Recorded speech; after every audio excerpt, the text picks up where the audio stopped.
In this video, I'll be reacting to confused Americans in the Netherlands. So there's different things that they have found out about the Netherlands that they're confused about, and being Dutch, I'll be adding my insights and perspective on these Dutch things. So let's go.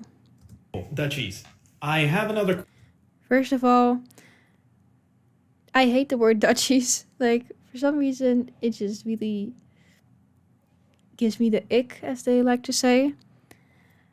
I don't know, but let's go. Question for you. Will please explain Kruidevat to me? Not like what the store is Kruidevat. I love that. or what it does. I understand that, but why is it like that?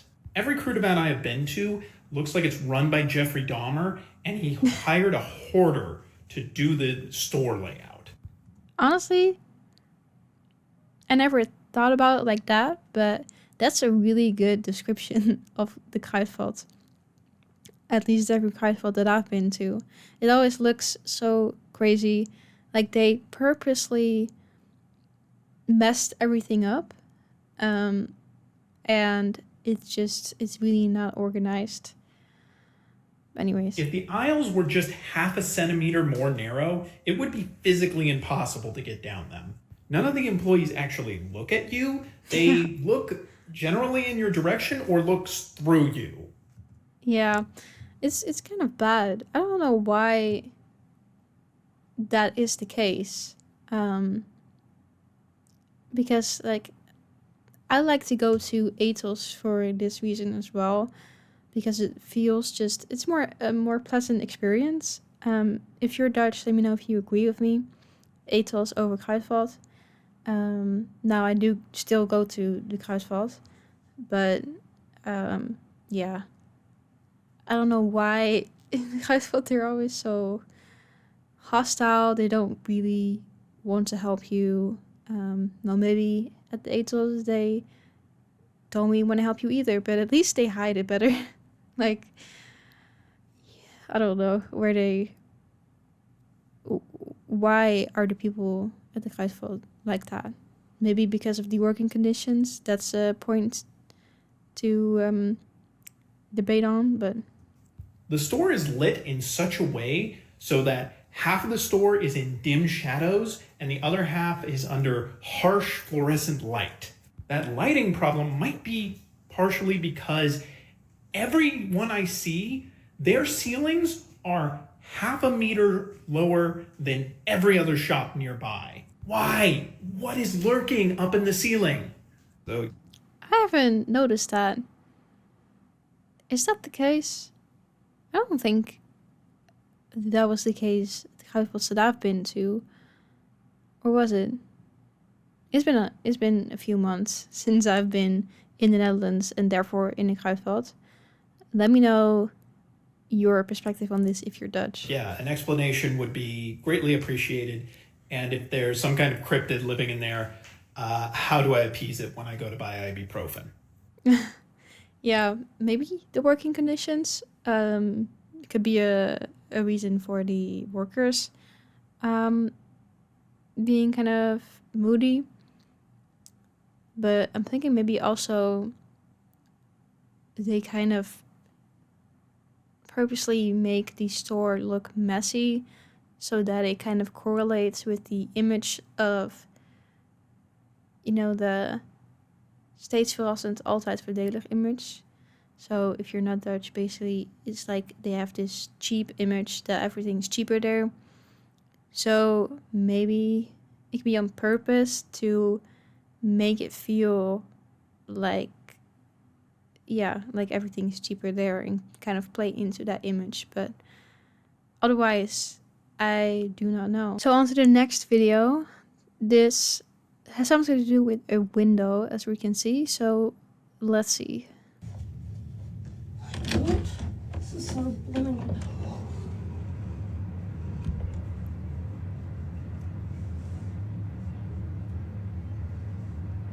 What the fuck?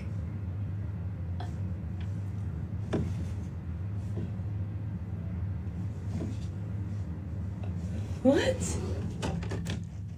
How do I look?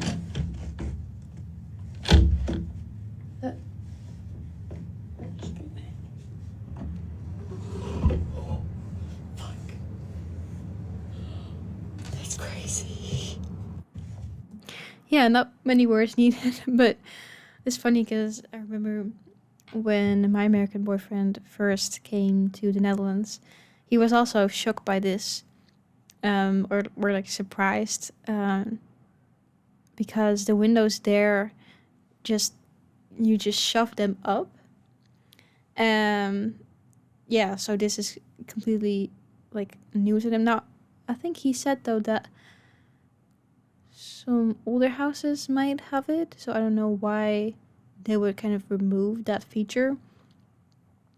If that's the case, but yeah, I mean, it's normal to me that you can open the window like that, and you can also, I guess this is in a hotel, but in a house you can usually open the window like this as well, like a door, so that you have even more air coming through. Definitely different than in the US. Now it seems like we're going on to the tea bag reusal debate.